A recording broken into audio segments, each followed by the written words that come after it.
Good evening everyone. आप लोगों का स्वागत है initiative of success study channel पर। आज की क्लास में आप लोगों को मध्यकालीन भारतीय इतिहास का टॉपिक मुगल साम्राज्य 1556 से 1707 से रिलेटेड एमसीक्यू प्रैक्टिस सीरीज कराई जा रही है। इससे पहले आप लोगों ने मुगल साम्राज्य से रिलेटेड पार्ट 1, 2, 3, 4 देख चुके हैं। जिन लोगों ने अभी तक प्रैक्टिस नहीं की है वो लोग प्लेलिस्ट पर जा कर के कर सकते हैं। और आपके आने वाले आगामी एग्ज़ाम के लिए बहुत ही इम्पोर्टेंट क्वेश्चंस जीएस की सीरीज़ है। और आइए आज की क्लास स्टार्ट कर लेते हैं। देखते हैं क्वेश्चन नंबर 1। मुगल कालीन जब्ती व्यवस्था में निम्नलिखित में से कौन सा दोष नहीं था? ऑप्शन देखिए। ऑप्शन ए है आपका, इस व्यवस्था को उन प्रदेशों में लागू नहीं किया जा सकता था जहां जमीनें एक समान नहीं थी। ऑप्शन बी, इस व्यवस्था के क्रियान्वयन के लिए अनेक प्रकार की सतर्कताओं का अनुसरण आवश्यक था। नेक्स्ट देखिए, नेक्स्ट आपका सी है, इस व्यवस्था का क्रियान्वयन बहुत खर्चीला था।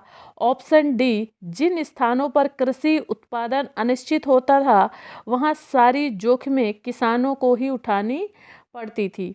अगेन क्वेश्चन फिर से एक बार देख लें, इम्पॉर्टेंट क्वेश्चन है। देखिए क्वेश्चन है आपका कि मुगल कालीन जब्ती व्यवस्था में निम्नलिखित में से कौन सा दोष नहीं था? तो इसका राइट आंसर हो जाएगा ऑप्शन बी। आपका बी ऑप्शन आपका करेक्ट आंसर है। इस व्यवस्था के क्रियान्वयन के लिए अनेक प्रकार की सतर्कताओं का अनुसरण आवश्यक था। ठीक है, बी ऑप्शन आपका करेक्ट आंसर है। नेक्स्ट क्वेश्चन देखिए। नेक्स्ट क्वेश्चन है, बटाई, गल्ला, बक्सी या भावोली के रूप में ज्ञात फसल की कटाई के आधार पर लगान का निर्धारण किस आधार पर किया जाता था? ऑप्शन ए, वास्तविक उत्पादन। ऑप्शन बी, उपज का साधारण अनुमान या मूल्यांकन। ऑप्शन सी, पिछले वर्षों के उत्पादन के स्वरूप के आधार पर। ऑप्शन डी है पारस्परिक सहमति या कबूलियत। क्या हो जाएगा क्वेश्चंस का आंसर? एक बार आप लोग पहले क्वेश्चन फिर से समझ लें, उसके पश्चात ही आंसर करें। क्वेश्चन आपसे पूछा गया कि बटाई, गल्ला, बक्सी या भावोली के रूप में ज्ञात फसल की कटाई के आधार पर लगान का निर्धारण किस आधार पर किया जाता था? तो इसका राइट आंसर हो जाएगा ऑप्शन ए, वास्तविक उत्पादन। ए ऑप्शन आपका करेक्ट आंसर होगा। क्या होगा? वास्तविक उत्पादन। नेक्स्ट देखिए। नेक्स्ट क्वेश्चन है, बटाई व्यवस्था की तुलना में कनकूत व्यवस्था से क्या मुख्य लाभ था? ऑप्शन ए, कनकूत व्यवस्था में गहाई के समय देखरेख की आवश्यकता नहीं होती थी। ऑप्शन बी, इससे राज्य को अधिक भू राजस्व की वसूली होती थी। ऑप्शन सी है, यह व्यवस्था अधिक उदार थी। ऑप्शन डी है, इससे समय की बचत होती थी। राइट आंसर क्या हो जाएगा? अगेन पहले आप लोग क्वेश्चन एक बार फिर से समझ लें। क्वेश्चन आपसे पूछा गया है कि बटाई व्यवस्था की तुलना में कनकूत व्यवस्था से क्या मुख्य लाभ था? बटाई व्यवस्था की तुलना में कनकूत व्यवस्था से क्या मुख्य लाभ था? तो इसका राइट आंसर हो जाएगा, कनकूत व्यवस्था में गहाई के समय देख रेख की आवश्यकता नहीं होती थी। ए ऑप्शन आपका करेक्ट आंसर होगा। नेक्स्ट क्वेश्चन देखिए। क्वेश्चन नंबर 4 आपका है। देखिए, कपास, नील, तिलहन, गन्ना आदि जैसी फसलें नकदी फसलों के रूप में ज्ञात थी क्योंकि ऑप्शन ए, वे राज्य के लिए पर्याप्त आय का एक स्रोत थी।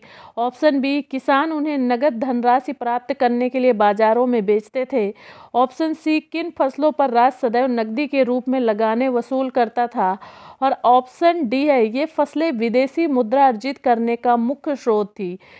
क्या हो जाएगा इसका राइट आंसर? अगेन क्वेश्चन फिर से एक बार समझ लें। क्वेश्चन आपसे पूछा गया है, कपास, नील, तिलहन, गन्ना आदि जैसी फसलें नकदी फसलों के रूप में ज्ञात थी क्योंकि क्या हो जाएगा इसका राइट आंसर? आप लोग भी अपना अपना आंसर नोट डाउन कर लें।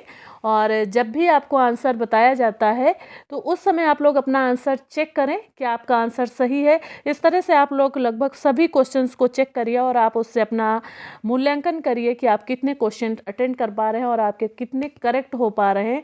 इससे आप प्रैक्टिस करें, आपकी प्रैक्टिस बहुत अच्छे से हो जाएगी, एग्ज़ाम में आपको किसी तरह की प्रॉब्लम नहीं होगी। देखिए इसका राइट आंसर हो जाएगा ऑप्शन सी, किन फसलों पर राज्य सदैव नकदी के रूप में लगाने वसूल करता था। तो किन? कपास, नील, तिलहन, गन्ना आदि जैसी फसलें नकदी फसलों के रूप में ज्ञात थी, क्योंकि इन फसलों पर राज्य सदैव नकदी के रूप में लगाने वसूल करता था। ठीक है, इन फसलों पर राज्य सदैव नकदी के रूप में लगाने वसूल करता था। सी ऑप्शन आपका करेक्ट आंसर होगा। नेक्स्ट क्वेश्चन देखिए, क्वेश्चन नंबर 5 है, भू राजस्व निर्धारण की किस प्रणाली के अंतर्गत खराब फसल होने की दशा में राहत की व्यवस्था की गई थी? ऑप्शन ए बटाई, ऑप्शन बी कनकूत, ऑप्शन सी जब्ती और ऑप्शन डी हो प्रयुक्त सभी। क्या हो जाएगा राइट आंसर? अगेन क्वेश्चन फिर से समझ लें। भू राजस्व निर्धारण की किस प्रणाली के अंतर्गत खराब फसल होने की दशा में राहत की व्यवस्था की गई है? तो बटाई, कनकूत, जब्ती, उपर्युक्त सभी की व्यवस्था की गई है। डी ऑप्शन आपका करेक्ट आंसर होगा। नेक्स्ट क्वेश्चन देखिए, नेक्स्ट क्वेश्चन है, अमाल गुजार या राजस्व समाहर्ता किस प्रशासकीय इकाई का प्रभारी होता था? ऑप्शन ए सूबा, ऑप्शन बी सरकार, ऑप्शन सी परगना, ऑप्शन डी ग्राम। क्या हो जाएगा इसका राइट आंसर? अगेन क्वेश्चन फिर से समझ ले एक बार। अमाल गुजार या राजस्व समाहर्ता किस प्रशासकीय इकाई का प्रभारी होता था? तो इसका राइट आंसर हो जाएगा ऑप्शन बी सरकार। बी ऑप्शन आपका करेक्ट आंसर हो जाएगा। नेक्स्ट क्वेश्चन देखिए, वह कौन सा अधीनस्थ राजस्व कर्मचारी था जो राज्य का नहीं बल्कि ग्राम समुदाय का कर्मचारी होता था? ऑप्शन ए मुकद्दम या मुखिया, ऑप्शन बी भूमि की पैमाइश करने वाला अधिकारी अमीन और कारकून जो मौसमी फसल के आंकड़े तैयार करते थे, और ऑप्शन सी है आपका कानून गो जो ग्राम द्वारा देय भू राजस्व का आलेख तैयार करते थे। ऑप्शन डी है वित्तीय या लेखाकार। अगेन पहले क्वेश्चन फिर से देखें एक बार। क्वेश्चन आपसे पूछा गया कि वह कौन सा अधीनस्थ राजस्व कर्मचारी था जो राज्य का नहीं बल्कि ग्राम समुदाय का कर्मचारी होता था? क्वेश्चन नंबर 7 का आंसर हो जाएगा ऑप्शन ए। क्या हो जाएगा? ऑप्शन ए मुकद्दम या मुखिया। ए ऑप्शन आपका करेक्ट आंसर हो जाएगा। क्या आंसर होगा? मुकद्दम या मुखिया। वह मुकद्दम या मुखिया अधीनस्थ राजस्व कर्मचारी था जो राज्य का नहीं बल्कि ग्राम समुदाय का कर्मचारी होता था। ए ऑप्शन आपका करेक्ट आंसर होगा। नेक्स्ट देखिए,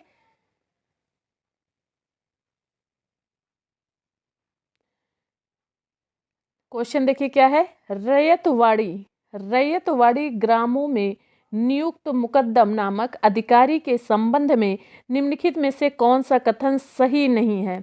आइए ऑप्शन देखते हैं। ऑप्शन ए है वह गांव से भू राजस्व की वसूली करता था तथा वसूल किए गए भू राजस्व को राजकोष में जमा कराने के लिए उत्तरदायी था। बी ऑप्शन देखिए, बी ऑप्शन है आपका जिन जमीनों पर खेती न की जा रही हो ऐसी जमीनों को आवंटित करने का उसे अधिकार था।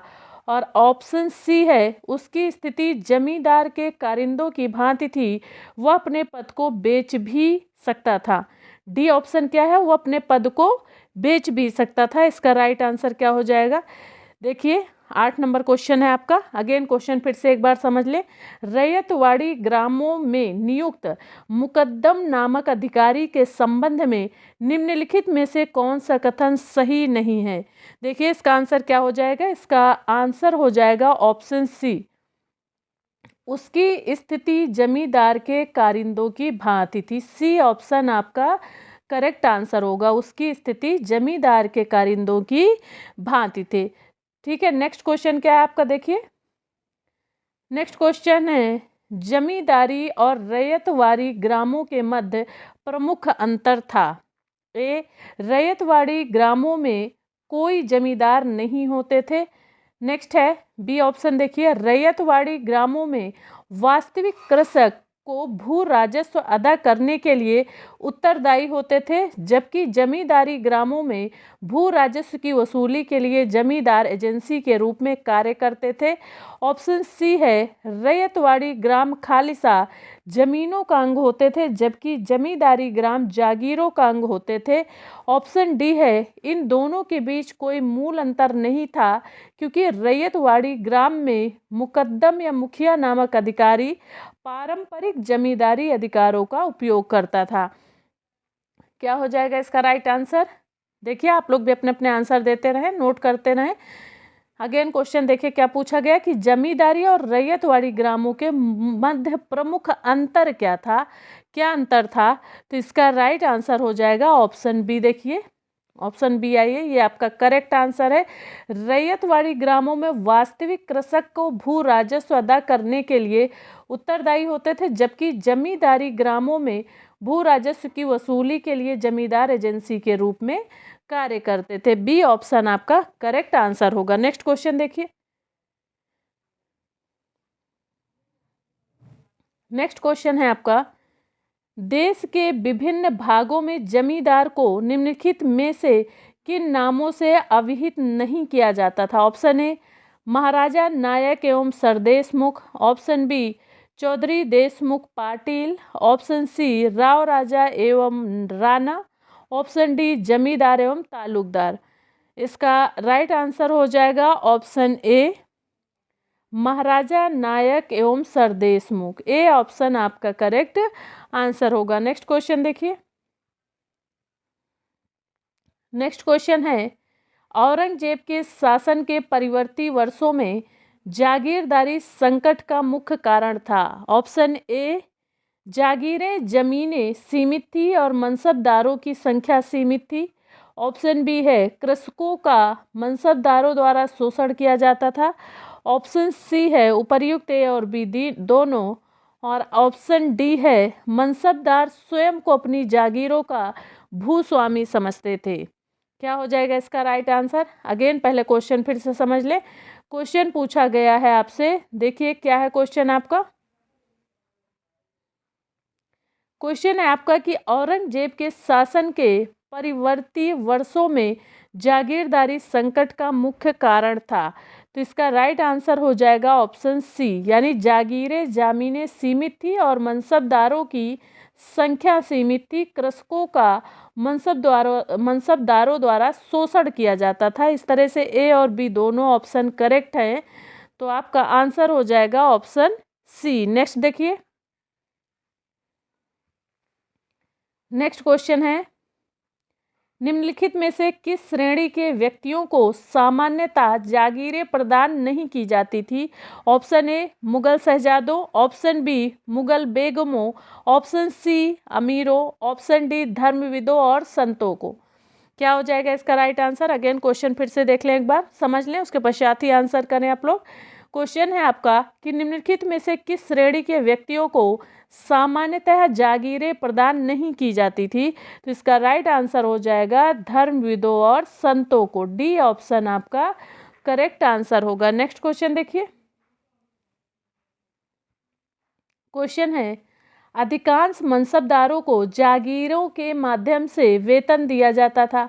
जिन मनसबदारों को जागीरें नहीं प्रदान की जाती थी वह क्या कहलाते थे? ऑप्शन है अलूफा। Option B, अमालगुजार।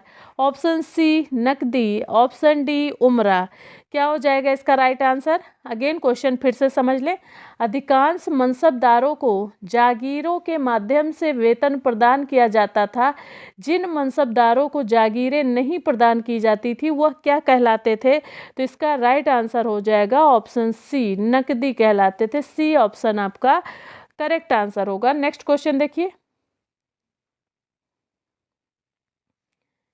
क्या है। नेक्स्ट क्वेश्चन देखिए। क्वेश्चन आपसे पूछा गया कि मिल्क या मदद मासा के रूप में ज्ञात भूमि अनुदान विशेष सेवाओं के लिए किसे प्रदान किए जाते थे? ऑप्शन ए, ग्राम अधिकारियों। ऑप्शन बी, कलाकारों।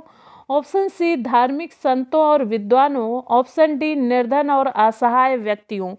अगेन क्वेश्चन फिर से समझ लीजिए। मिल्क या मदद मासा के रूप में ज्ञात भूमि अनुदान विशेष सेवाओं के लिए किसे प्रदान किए जाते थे? तो इसका राइट आंसर हो जाएगा ऑप्शन सी, धार्मिक संतों और विद्वानों को प्रदान किए जाते थे। सी ऑप्शन आपका करेक्ट आंसर होगा। Next question. क्वेश्चन है, भू राजस्व व्यवस्था से संबंधित उत्पीड़न के विरुद्ध किसानों की क्या मुख्य प्रतिक्रिया होती थी? ऑप्शन ए सशस्त्र संघर्ष, ऑप्शन बी प्रशासनिक व्यवस्था के प्रति अवज्ञा, ऑप्शन सी ग्रामों से पलायन, ऑप्शन डी उत्पीड़न के विरुद्ध सम्राट को प्रतिवेदन। क्या हो जाएगा इसका राइट आंसर? अगेन क्वेश्चन फिर से समझ लें एक बार। भू राजस्व व्यवस्था से संबंधित उत्पीड़न के विरुद्ध किसानों की क्या मुख्य प्रतिक्रिया होती थी?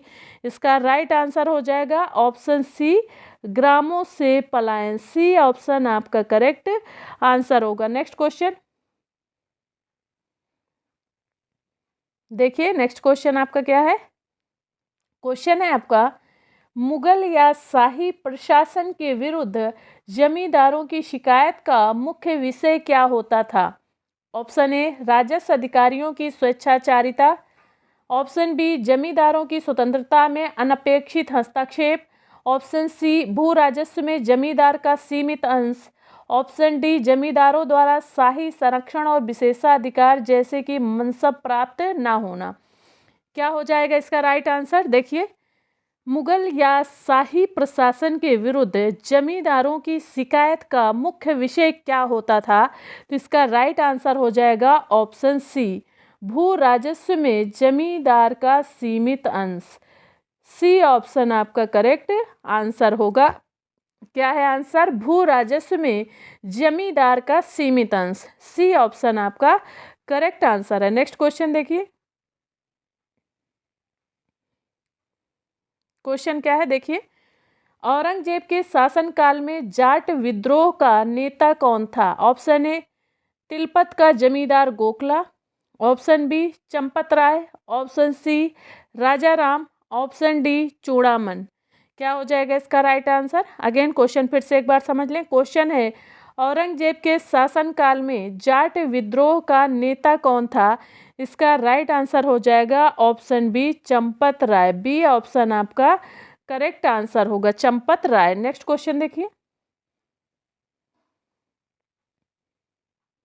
क्या है क्वेश्चन देखिए, औरंगजेब जागीरदारी संकट को और अधिक उग्र रूप प्रदान करने के लिए कहाँ तक उत्तरदायी था? ऑप्शन ए जागीरों को अधिग्रहित करके, ऑप्शन बी कुछ जागीरदारों को आनुवंशिक आधार पर जागीरें प्रदान करके, ऑप्शन सी खालिसा भूमि का तेजी से विस्तार करके, और ऑप्शन डी है आपका जागीरदारों को दूसरी जागीरें प्रदान किए बिना ही जागीरों का मनमाने ढंग से हस्तांतरण करके। अगेन क्वेश्चन फिर से देख ले। क्वेश्चन आपसे पूछा गया है कि औरंगजेब जागीरदारी संकट को और अधिक उग्र रूप प्रदान करने के लिए कहाँ तक उत्तरदायी था? तो इसका राइट आंसर हो जाएगा ऑप्शन सी खालिसा भूमि का तेजी से विस्तार करके। सी ऑप्शन आपका करेक्ट आंसर होगा। नेक्स्ट क्वेश्चन देखिए, क्वेश्चन नंबर 19 है आपका, कला और स्थापत्य के क्षेत्र में। क्या है क्वेश्चन कि कला और स्थापत्य के क्षेत्र में मुगल काल को देखिए, मुगल काल को किस रूप में अभिहित करना उपयुक्त होगा? अगेन क्वेश्चन फिर से एक बार देख लें। कला और स्थापत्य के क्षेत्र में मुगल काल को किस रूप में अभिहित करना उपयुक्त होगा? ऑप्शन ए नवोन्मेष या अभिनव प्रगति का युग, ऑप्शन बी पुनर्जागरण का युग, ऑप्शन सी निरंतरता और चरमोत्कर्ष, ऑप्शन डी पुनरुत्थान। क्या हो जाएगा इसका राइट आंसर? इसका राइट आंसर हो जाएगा ऑप्शन सी निरंतरता और चरमोत्कर्ष। सी ऑप्शन आपका करेक्ट आंसर होगा। नेक्स्ट क्वेश्चन देखिए,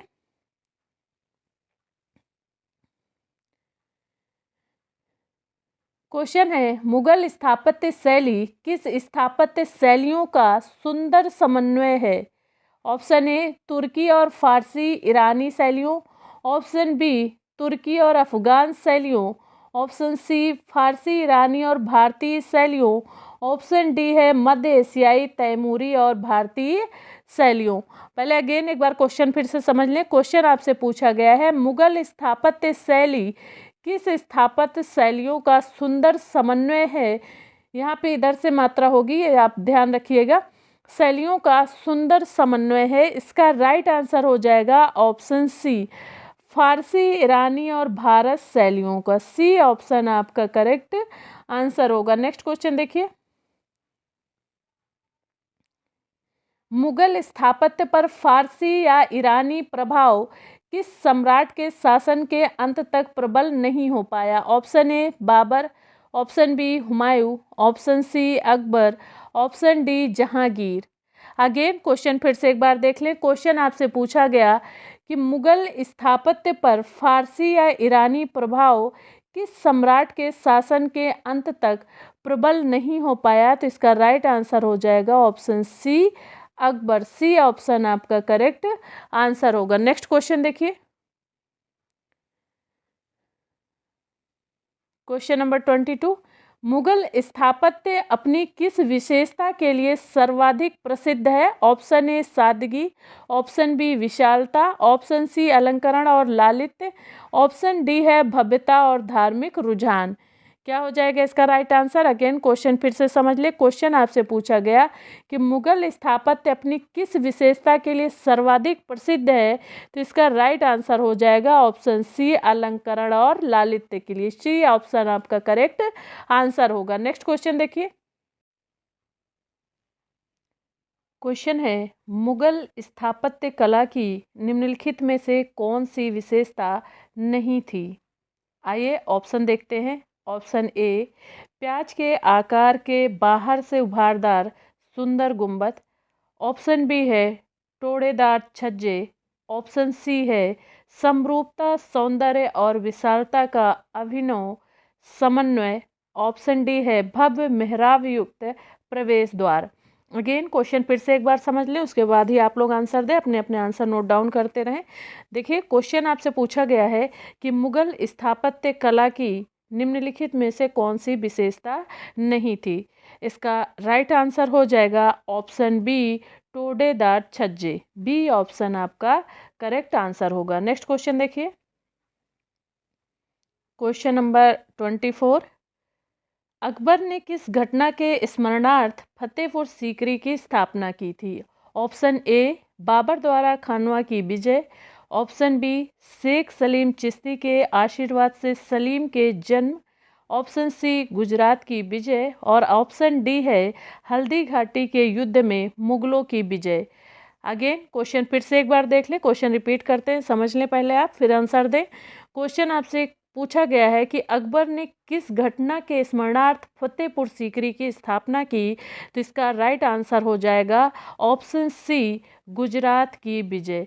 सी ऑप्शन आपका करेक्ट आंसर होगा। नेक्स्ट क्वेश्चन देखिए, नेक्स्ट क्वेश्चन है फतेहपुर सीकरी की जामा मस्जिद के विशाल प्रवेश द्वार बुलंद दरवाजे को अकबर ने अपनी किस विजय के स्मरणार्थ निर्मित कराया था?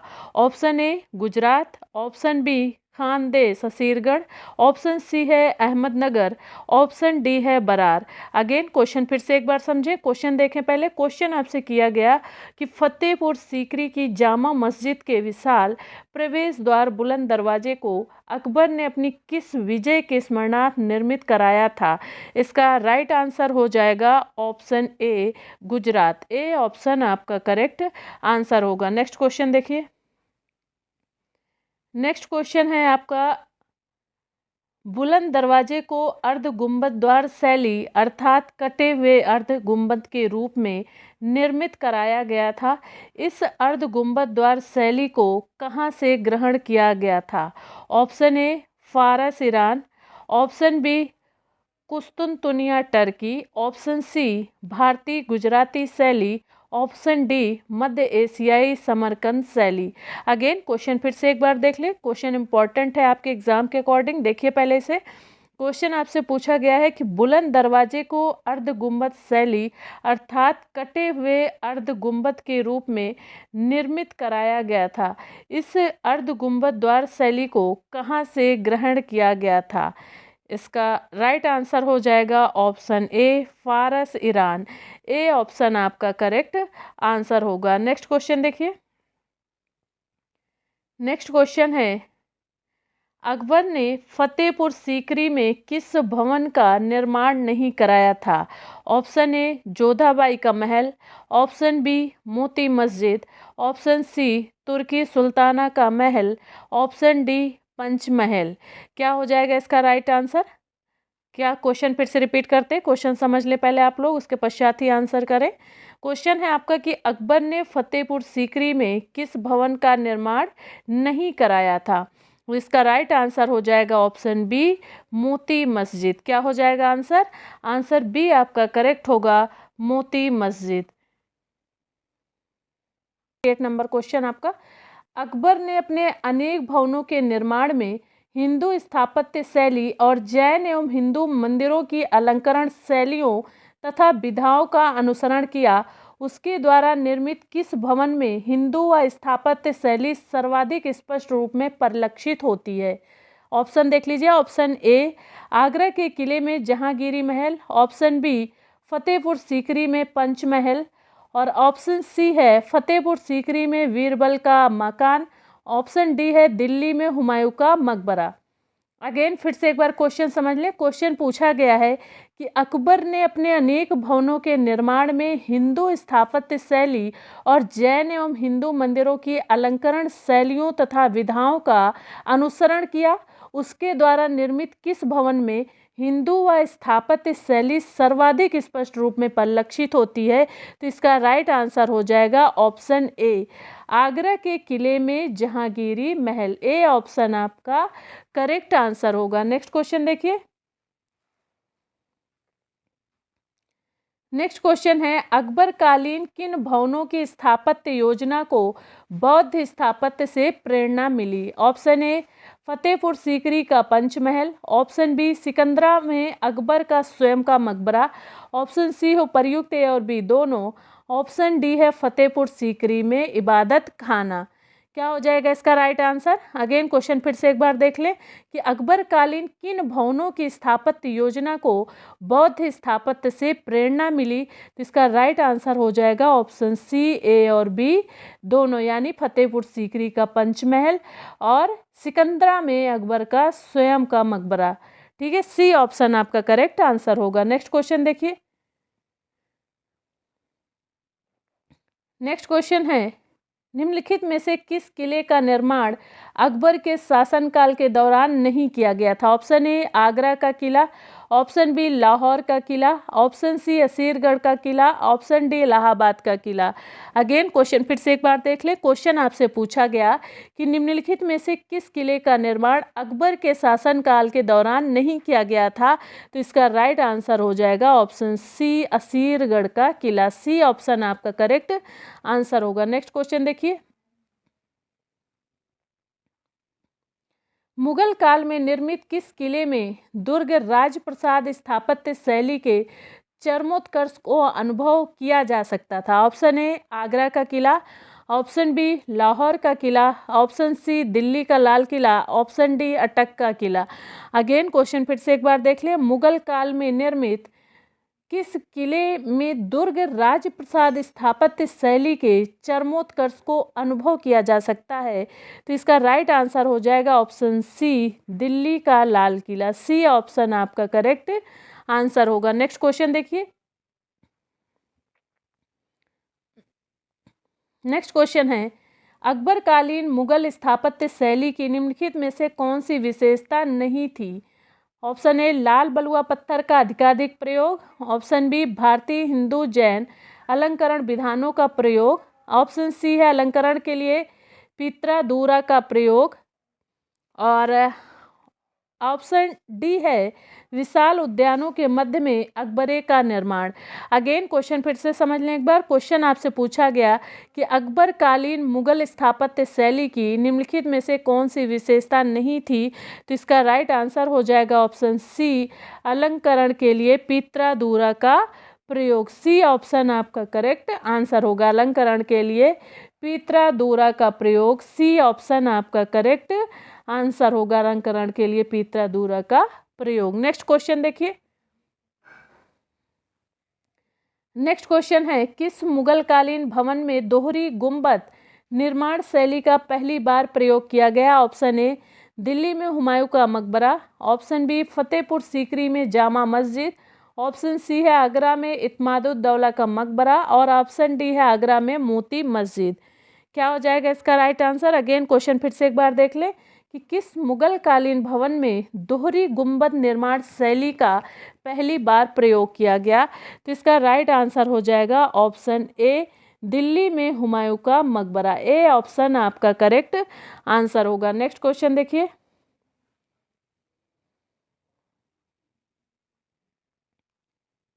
मुगल भवन की दीवारों शिल्पित फूल पत्तियों पर अर्ध बहुमूल पत्थरों को जोड़ने की जड़ाऊ कला को पीत्रादूरा कहा जाता था? किस मुगल कालीन भवन में पहली बार पीत्रादूरा का प्रयोग किया गया था? ऑप्शन ए फतेहपुर सीकरी में शेख सलीम चिश्ती की दरगाह, ऑप्शन बी आगरा में इत्मादुद्दौला का मकबरा, ऑप्शन सी आगरा में मोती मस्जिद और ऑप्शन डी है ताजमहल। क्या हो जाएगा इसका राइट आंसर? अगेन क्वेश्चन फिर से समझ ले कि मुगल भवन की दीवारों शिल्पित फूल पत्तियों पर अर्ध बहुमूल पत्थरों को जोड़ने की जड़ाऊ कला को पीत्रादूरा कहा जाता था? किस मुगल कालीन भवन में पहली बार पीत्रादूरा का प्रयोग किया गया था? तो इसका राइट आंसर हो जाएगा ऑप्शन बी, आगरा में इत्मादुद्दौला का मकबरा। बी ऑप्शन आपका करेक्ट आंसर होगा। नेक्स्ट क्वेश्चन देखिए,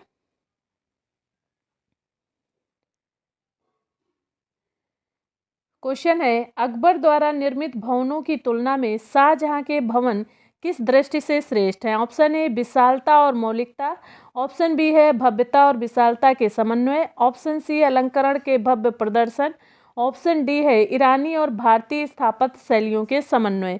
अगेन क्वेश्चन फिर से एक बार समझ लें आप लोग। पहले अकबर द्वारा निर्मित भवनों की तुलना में शाहजहां के भवन किस दृष्टि से श्रेष्ठ हैं? इसका राइट आंसर हो जाएगा आपका आंसर सी, अलंकरण के भव्य प्रदर्शन। सी ऑप्शन आपका करेक्ट आंसर होगा। नेक्स्ट क्वेश्चन देखिए, क्वेश्चन है शाहजहां द्वारा निर्मित दिल्ली के लाल किला में स्थित इस भवन की मेहराब के ऊपर फारसी में इन पंक्तियों को अभिलिखित कराया गया है कि यदि पृथ्वी पर कहीं स्वर्ग है तो यही है, यही है, अन्यत्र कहीं भी नहीं है। ऑप्शन ए देखिए, ऑप्शन क्या है आपका? ऑप्शन ए है दीवाने आम, ऑप्शन बी है मुमताज़ या खास महल, ऑप्शन सी है रंग महल, ऑप्शन डी है दीवाने खास। इसका राइट आंसर क्या हो जाएगा? देखिए अगेन क्वेश्चन फिर से समझ ले।